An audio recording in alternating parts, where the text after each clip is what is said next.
So my name is John Cork. My company is Cloverland. We are a documentary production company. We produce special features for a lot of DVDs. I've been working in the special features business since 1995 with another company that I was part of called Twine Entertainment. Twine was a company that was formed by myself, Lee Pfeiffer, and Mark Cerulli back in 1995. And Twine is based on The World Is Not Enough, which is, of course, later became a title of a Bond film, and it's from the novel On Her Majesty's Secret Service, where it is proposed that that could possibly have been a family motto for Bond's family, but as it turns out, Bond is not related to the family that used The World Is Not Enough as its family motto. So that was the concept for Twine Entertainment. Starting with 1995, worked on Goldfinger and Thunderball. Then in 1999-2000, did special features for the vast majority of the James Bond films and formed Cloverland. What we did was to go back and look at the legacy Bond titles and to really try to tell the story of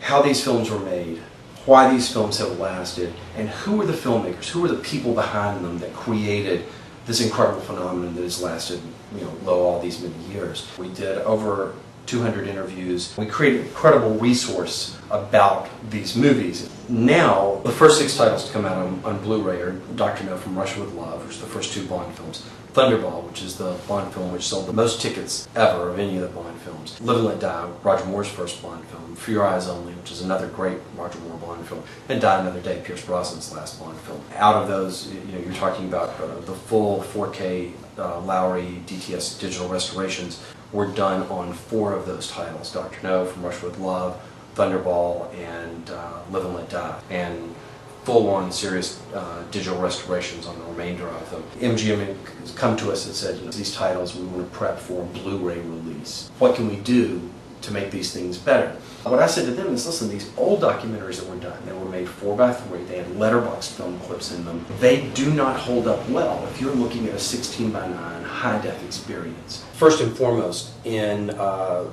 2005, Lowry DTS did some amazing digital rebuilds of the Bond films. These are the restorations which were much touted with the Ultimate Edition Bond releases, but they were only presented in standard definition. And in fact, what you see broadcast or distributed over HD networks are not these new high-definition transfers. Those were high-definition transfers that were done quite some time ago. The Lowry DTS transfers, as best I know, really have only been available on the home entertainment market and for some limited digital theatrical screenings. So we have rebuilt the documentaries with the 16:9 high-definition Lowry DTS transfers. But that was the only thing we were doing for these documentaries that would make them feel like an entirely new experience. We were able to go back to the original interview tapes, the original photographic elements. We also knew that we had a much greater knowledge base of material than we had even in 1999-2000. We worked on the Ultimate Edition releases back in 2005 that we had worked on for a 2-year period. So our idea was to make these documentaries feel as fresh and as new as absolutely possible. In every place that we can, we have gone through and rebuilt the material from the original elements, trying to make the visuals more exciting, more interesting, the best quality that we can possibly find, and anywhere we can to give people a better visual experience with these documentaries. This is footage from 1965 television special Incredible World of James Bond, which we had a new high-def transfer done from the original 16mm negative that was broadcast back then. This was background material that we used in some of the documentaries that we did on the Bond films. The content underlying is still going to be the same. The experience is going to feel like an experience you should be having in 2008, 2009, 2012, because we have built these to the highest standards that anybody is doing anything in the home entertainment market.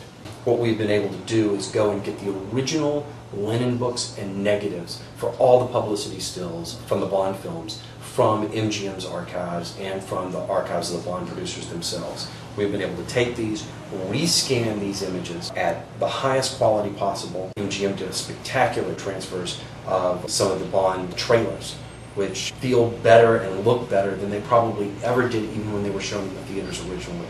Behind-the-scenes footage on the film For Your Eyes Only, for example, is wonderful French behind-the-scenes crew who shot material throughout the making of that film. MGM provided a HD transfer that we were able to work with to rebuild documentary inside For Your Eyes Only. We found raw daily material from Live and Let Die where Ross Kananga, who owned an alligator farm, ran as James Bond across the backs of alligators. And originally we had a videotape transfer of this. We were able to find the original 35mm film elements on it.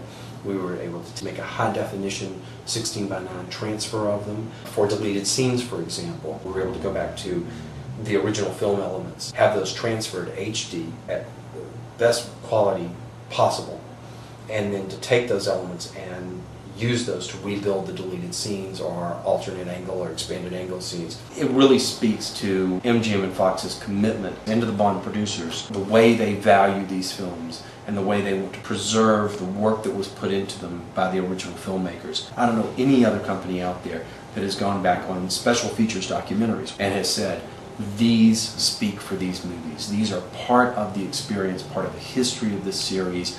Let's make a commitment to these. Let's make sure that these are going to look great for the next 30, 40, 50 years, which is going to be into an HD world. For this release on Blu-ray, it is a very different experience than watching these on a DVD.